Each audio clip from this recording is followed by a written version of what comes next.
तो आपको मिलके बहुत अच्छा लग रहा। और बहुत दिनों बाद मिले हम सब। बहुत दिनों बाद मिले। कि ऑडियंस को भी वेट होता है कि हमारे सेशन का कि कब नेक्स्ट सेशन डालने वाले हो। बहुत से लोग पूछते कमेंट्स करते हैं कि नेक्स्ट सेशन कब आने वाला है। कब आने वाला है, तो ऐसा ओके। है। पहला तो अभी आईटी हुआ मेरे को 1 साल हो गया आईटी होके। अभी जो मैं हाथ दुकान पे काम कर रहा, सीख रहा हुआ मैं, तो मेरा ध्यान और मन नहीं लगता हुआ। ऐसा लगता है कि छोड़ दो वैसे काम नहीं करने का। 2-3 दिन से प्रॉब्लम आ रही थी, बहुत प्रॉब्लम आ रही लाइफ में। ऐसा लगता सुबह उठ के कि वे ऐसा बोला हम उठेंगे 6 बजे, कुछ करेंगे, ध्यान लगाएंगे, कुछ पढ़ेंगे, कुछ मोबाइल में देखेंगे, उसके बाद उसके बारे में तो कुछ ही होता नहीं। 2 महीने में वही प्रॉब्लम रिटर्न आता। देखो सबसे पहले ना फिर इस प्रॉब्लम का सोल्यूशन क्या होता है कि हमारा एक पैटर्न होता है कि हम डे टू डे लाइफ में वही चीज़ें करते हैं। सुबह उठना है, काम करना है, शाम को आना है, खाना है, सोना है, हो जाना है। तो एक रिपीटेटिव रूटीन हो जाती है। तो इसकी वजह से आदमी जो है वो बोर हो जाता है। अगर साइकोलॉजिकली देखें तो हमारे माइंड को कुछ नया चाहिए होता है हरदम। तो इसलिए जितना हो सके उतना पॉसिबल करो कि आप कुछ अलग करो। अलग मीन्स कि आप कहाँ पे घूम के आओ, अपने फ्रेंड्स के साथ टाइम स्पेंड करो। तो इससे हमारा माइंड भी रिलैक्स होगा और हमारा माइंड जो है वो फ्रेश होगा। बेसिकली यही है कि अगर हम हमारे काम में भी बिज़ी है तो हमें हमारी फैमिली के लिए, हमारे दोस्तों के लिए टाइम निकालना चाहिए। इससे हमारी मेंटल हेल्थ अच्छी रहती है। तो लाइफ में ब्रेक होने चाहिए। ऐसा नहीं कि लाइफ में सिर्फ हम काम ही कर रहे हैं। एक रेपिटेटिव साइकिल होने के बाद वो काम हमें बोरिंग हो जाता है, चाहे फिर वो कोई भी काम हो। सर अभी फिलहाल तो वही चल रहा, पैसे कमाओ, काम करो और खाओ, और सिर्फ वही रूटीन ही अपनी। तो वही बोला ना मैंने कि देखो पैसे सबको कमाने हैं, काम सबको करना है। बस हमें ये डिपेंड होना चाहिए कि ये हमें पता होना चाहिए कि हम वो काम कैसे कर रहे हैं। हमारी कॉलेज रेगुलर चलती है, फिर उसके कॉलेज के टॉपिक्स, असाइनमेंट्स, ये सब इतना हम उसमें इतना बिजी हो जाते हैं कि फिर हम हमारी फैमिली को टाइम भी नहीं दे पाते। फिर अब हमें क्या करना चाहिए सर? देखो सबसे नहीं सब में हम इतने मतलब बिजी हो जाते हैं लाइफ में। देखो ये ना एक बहुत बड़ा रिग्रेट है। देखो एक बुक पढ़ी थी मैंने जहाँ पे ये बताया गया है कि आई होप कि आप में से कितने लोगों ने पढ़ी होंगी, टॉप 10 ऐसा ही कुछ है, top 10 regrets of dying person, ऐसा कुछ बुक का नाम है। जहाँ पे ये बताया गया है कि जो इंसान होता है वो एक पेशेंट होता है जो अपनी लास्ट स्टेज में होता है, अपनी लाइफ की लास्ट स्टेज में होता है। तो जब वो उसको पता है कि अभी मैं मतलब ज़्यादा दिन ज़िंदा नहीं रहने वाला हूँ, तो तब उसको ये पश्चाताप होता है, एक रिग्रेट होता है कि मैंने मेरी फैमिली के साथ टाइम स्पेंड क्यों नहीं किया, मतलब मैं कर सकता था। तो आपके सवाल से यही है कि हम लाइफ में बहुत बिज़ी हो जाते हैं, जैसे पढ़ाई हो गई और भी बहुत सारी चीज़ें हमारी लाइफ में आती है जहाँ पे हम बिज़ी हो जाते हैं। तो इसीलिए आपको टाइम मैनेजमेंट सीखना पड़ेगा। देखो ऐसा नहीं है कि हम टाइम मैनेज नहीं कर सकते या फिर फैमिली के साथ टाइम स्पेंड नहीं कर सकते। हम सब कुछ कर सकते हैं, सिर्फ हमें टाइम मैनेजमेंट सीखना आना चाहिए। हमें टाइम मैनेज करता आना चाहिए कि कहाँ पे कितना टाइम स्पेंड करना है। और एक होता है कि हमारी लाइफ में प्रायोरिटीज़ क्या है, हम किन चीज़ों को ज़्यादा टाइम देते हैं। अगर हम मोस्ट कॉमनली देखें तो हम ज़्यादा टाइम मोबाइल में स्पेंड करते हैं। तो अगर हम वहाँ से टाइम निकाल दें तो हम वही टाइम हमारे फैमिली के साथ दे सकते हैं। तो टाइम मैनेजमेंट सीखो। फ्रॉम मॉर्निंग टू इवनिंग मैं क्या करता हूँ, मेरी प्रायोरिटीज़ क्या है, मुझे किन चीज़ों को टाइम देना चाहिए। जब आप अपने पूरे दिन को समराइज करोगे तब आपको पता चलेगा कि मैं ऐसी बहुत सारी चीज़ें जहाँ पे फालतू में टाइम वेस्ट करता हूँ। जब आपको ये पता चलेगा तब वही टाइम आप अपनी फैमिली को देंगे। तो टाइम मैनेजमेंट से ये प्रॉब्लम सॉल्व हो सकती है। काटने का है बेसिकली आपका जो क्वेश्चन है वो है कि एडिक्शन को कैसे छोड़े। तो एडिक्शन ये जो वर्ड है वो बहुत ही मतलब एक डिसीज़ की तरह है। अगर इसे छोड़ना बोले तो हम देखो इजीली कोई भी एडिक्शन छोड़ नहीं सकते हम, जब तक कि हमारी लाइफ में एक स्ट्रॉन्ग पर्पस चाहिए हमें कि मुझे लाइफ में करना क्या है। जब तक आपको ये नहीं पता चलता कि मुझे लाइफ में करना क्या है, मेरी रिस्पॉन्सिबिलिटी क्या है, मेरे पीछे कितने लोग हैं, मेरे ऊपर कितने लोग डिपेंड हैं, जब तक ये चीज़ें आपकी क्लियर नहीं होती तब तक आप एडिक्शन को छोड़ नहीं सकते। मन में शांत रख। गुस्सा बहुत है सर में, गुस्सा में फौरन मेरे को लगे आ जाता है, ऐसा कोई बोला एक शब्द भी तो चिढ़ जाता है, वैसा गुस्सा जाता है, इन शॉर्ट आपको गुस्सा बहुत जल्दी आता है। जल्दी आता है मेरे को। सही है सर। ओके, तो देखो गुस्सा आना एक नॉर्मल है, बट हर बात पर गुस्सा आना या फिर बहुत ज़्यादा गुस्सा आना वो थोड़ा सा मतलब आपकी पर्सनल लाइफ प्रोफेशनल लाइफ में प्रॉब्लम क्रिएट कर सकता है। स्पेशली अगर हम देखें तो प्रोफेशनल लाइफ में आपको अपने गुस्से पर कंट्रोल होना ही चाहिए, नहीं तो फिर आपके जो रिलेशनशिप है वो ख़राब होते हैं।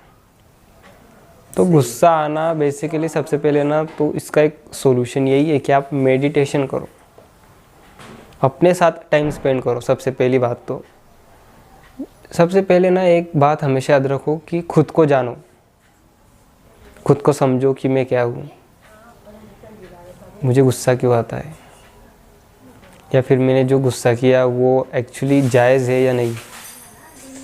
तो जब आपके माइंड में ये क्वेश्चन आएंगे और इसके आंसर आपको ऑटोमेटिकली मिलेंगे कि मैं जो ये करता हूँ वो मतलब इसका कुछ इतना फ़ायदा है नहीं, गुस्सा करके इससे मेरा ही नुकसान होने वाला है। जब आपको ये बात पता चलेगी तब आप गुस्सा नहीं करोगे। मेरा नेक्स्ट क्वेश्चन ये है कि जो भी निगेटिव पीपल है उनको कैसे हैंडल करें अपनी लाइफ में।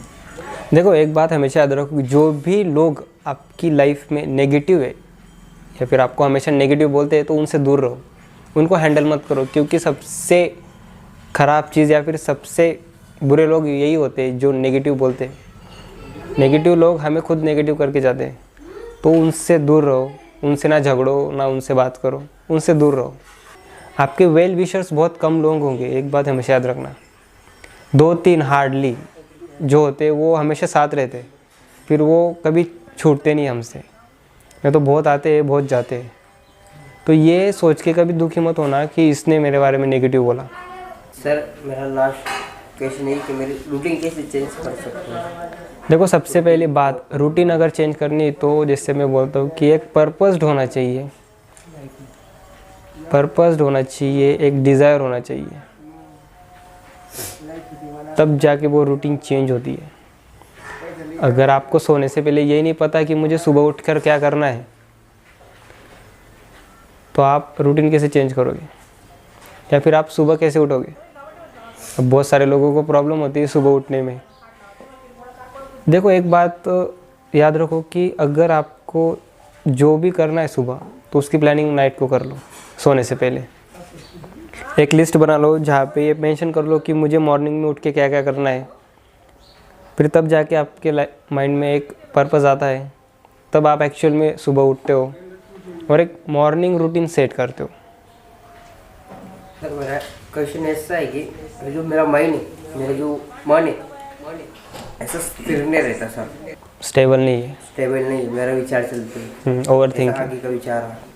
और अभी सिंपल सवाल है कि क्वेश्चन है कि सर अभी कोई माप मेरे को काटने का है वैसा, अभी 4 बार माप जो रहता नंबर रहते हो अपने भी 1 फीट हुआ 2 फीट हुआ सर, तो मैं बार बार देखूँगा सही क्या सही क्या सही क्या, वही मेरा माइंड में वही चलता है कि सही क्या हो, सही आएगा क्या, भाई सही में काम सही कर रहा है क्या, मेरा सब सही हो के भी। इसको क्या कहते हैं पता क्या, सेल्फ डाउट। देखो सेल्फ डाउट कोई बुरी चीज़ नहीं है। अगर हम कोई भी काम नया करेंगे ना तो वहाँ पे हमें ये डाउट होता है कि मैंने ये सही किया या नहीं, तो हम बार बार चेक करते हैं उसको।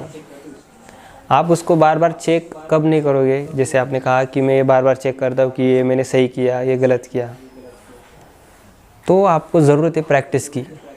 आप जितनी ज़्यादा प्रैक्टिस करोगे, ऑटोमेसी बोलते हैं उसको, ऑटोमेसी साइकोलॉजिक फील्ड में उसको ऑटोमेसी बोलते हैं। हम जितनी ज़्यादा उस चीज़ की प्रैक्टिस करेंगे तो एक दिन ये जो डाउट है हमारा वो निकल जाएगा। जैसे स्टार्टिंग में हम साइकिल सीखते हैं तो हम पेडल मारना सीखते हैं, हैंडल पकड़ना सीखते हैं, एक साथ बहुत सारी चीज़ें हम सीखते हैं। बट जब हम सीख जाते हैं तो हम हमारे दोस्तों के साथ बात करते करते चलाते हैं, तब हमें डाउट नहीं होता कि मैं पेडल सही से मार रहा हूँ, मैंने हैंडल सही से पकड़ा है। बात है सो बेसिकली आपको प्रैक्टिस की ज़रूरत है। जितनी ज़्यादा प्रैक्टिस करोगे उतना कॉन्फिडेंस आपका इंक्रीज़ होगा। जैसे कि मैंने बताया था कि जिस चीज़ की जितनी ज़्यादा प्रैक्टिस करोगे उस चीज़ में उतना ही आपका कॉन्फिडेंस आएगा। Next question. ये क्वेश्चन नेक्स्ट कि हमें एक्चुअली मतलब लेक्चर चल रहे होते तो हमें आंसर पता होता है, लेकिन फिर भी हम उसका आंसर नहीं देते, ये सोच कर कि अगर गलत हो गया तो क्या करें, या फिर हमारे प्रेजेंटेशन होते कुछ भी होते तो डर लगता है। हाँ, प्रेजेंट करने में देखो एक हमें सब आता है करता हुआ, फिर भी क्या अगर गलत हो गया तो। ओके, तो बेसिकली ये डर है जो ये वो कॉमन डर है। अब देखो कभी भी ना ये सोचो कि मैं जिन लोगों के सामने जा रहा हूँ तो वो भी लोग हैं, तो सबसे पहले ये क्वेश्चन निकालो, जिन लोगों के सामने मैं प्रेजेंटेशन देने वाला हूँ वो भी लोग हैं, वो भी मेरे जैसे ही है। एक ह्यूमन टेंडेंसी होती है हमें कि बहुत सारे लोगों के सामने बोलने में हमें डर लगता है, बट उनको भी डर लगता है, ऐसा नहीं कि हमें डर लगता है। अगर आप उनको भी बुलाएंगे वहाँ पे स्टेज पे तो उनको भी डर लगेगा, तो सब कॉमन है। और जहाँ पे रही बात हंसने की, तो एक होता है कि अगर आप कुछ नया करोगे, जब भी आप अपने कंफर्ट जोन को ब्रेक करते हो, जैसे कि आप एक भीड़ का हिस्सा थे, अगर आप उस भीड़ से निकलोगे तो वो भीड़ आप पे हंसेगी, आपको नीचे खींचने की कोशिश करेगी। बट जब कि आपने वो कंफर्ट जोन आपका जो था वो ब्रेक कर दिया, तो इसका मतलब कि आपकी ग्रोथ हो रही लाइफ में, आप आगे बढ़ रहे हो उन सब को छोड़ के। तो ये जो फेज़ है वहाँ से निकलने का, ये सबको फेस करना पड़ता है। तो लोगों को क्या है, अगर आप कुछ अच्छा करोगे फिर भी बोलेंगे, कुछ बुरा करोगे फिर भी बोलेंगे, तो इसलिए लोगों को छोड़ो, हमें क्या लगता है वो करो। एक ह्यूमन टेंडेंसी है, लोगों को दूसरों की लाइफ में बहुत इंटरेस्ट होता है जब तक कि उसके साथ कुछ बुरा ना हो जाए। अगर कुछ अच्छा हो रहा है तो वो ज़्यादा इंटरेस्ट नहीं शो करेंगे, बट अगर कुछ बुरा हुआ तो 10 लोग आ जाएंगे आपको सजेशन देने कि तूने ऐसा करना चाहिए था, वैसा करना चाहिए था। ये बात सही सर आपकी, एकदम कोई नहीं बात को आपकी। तो इसीलिए लोगों को छोड़ो, हमें क्या लगता है वो इम्पोर्टेंट है, ना कि लोगों को क्या लगता है।